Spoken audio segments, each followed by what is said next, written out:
আমার ১২ বছরের সংসার। আমরা দুজনকে কলেজ লাইফ থেকে পছন্দ করেই বিয়ে করেছিলাম।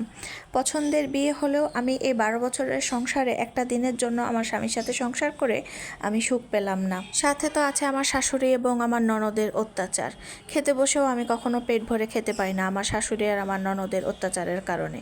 আর এইগুলোকে চোখ বন্ধ করে কান বন্ধ করে নীরব দর্শকের মতো ভূমিকা পালন করে আমার হাজবেন্ড। মাঝে মাঝে তো এমনও হয় তার মা বোনের কথা শুনে আমার হাজবেন্ড আমার গায়ে হাত পর্যন্ত তোলে।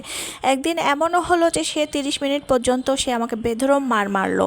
আর এইদিকে ওর মা আর তার বোন খুবভাবে মজা নিল যে আমাকে তার ছেলে মারতেছে।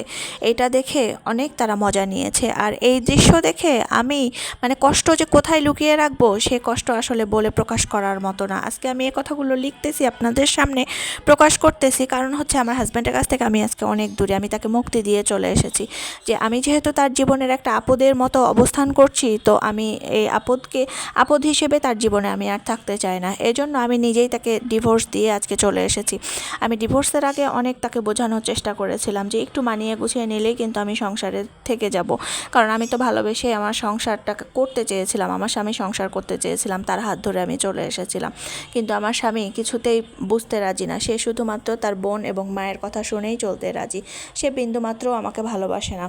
এতটুকু আমার সাথে ভালো আচরণ আমি তার কাছ থেকে আশা করতেই পারি না। আজকে 6 মাস হয়ে গেছে আমি আমার স্বামীকে ডিভোর্স দিয়ে চলে এসেছি।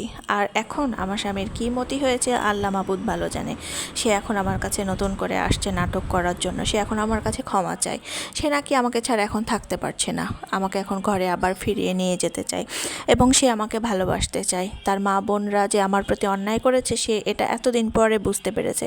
আমি ডিভোর্সের দিনও তার হাতে পায়ে ধরেছিলাম যে দেখো, আমার সাথে একটু মানিয়ে চলো, আমার সাথে একটু ভালো আচরণ করো, আমি আর অন্য কিছুই চাই না তোমার কাছ থেকে, শুধু একটু তোমার ভালো আচরণ চাই। তোমার মা, তোমার বোন, ওদের কাছ থেকে আমি ভালো আচরণ আশা করি না, শুধু তুমি আমার সাথে ভালো আচরণ করলেই কিন্তু আমি যাব না, আমি এখানে থেকে যাব।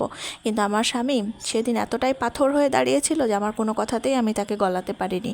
আর আজকে 6 মাস পরে তার মনে হয়েছে যে আমি নাকি তার ঘর শূন্য করে চলে এসেছি। এখন সে আমার হাতে পায়ে ধরতেছে। তাকে কি আমার সুযোগ দেওয়া কি ঠিক হবে? আপনারা আমাকে একটু পরামর্শ দিবেন, কারণ আমি নিজে নিজে সিদ্ধান্তহীনতায় ভুগতেছি।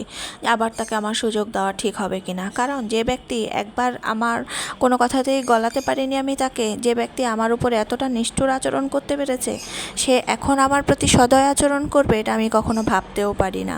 কিন্তু আমি আমার সংসারটাকে ফেরত পেতে চাই। মনে মনে আমিও চাই আমার স্বামী সংসারে ফিরে আসতে, কারণ আমি তো আমার সংসারটাকে অনেক ভালোবেসেছিলাম। আমার ঘরের প্রত্যেকটা জিনিস আমি অনেক যত্ন নিয়ে, খুব ভালোবাসা দিয়ে আমি যত্ন নিয়ে সাজিয়ে গুছিয়ে রাখতাম, সংসারটা করতাম মন দিয়ে অন্তর থেকে।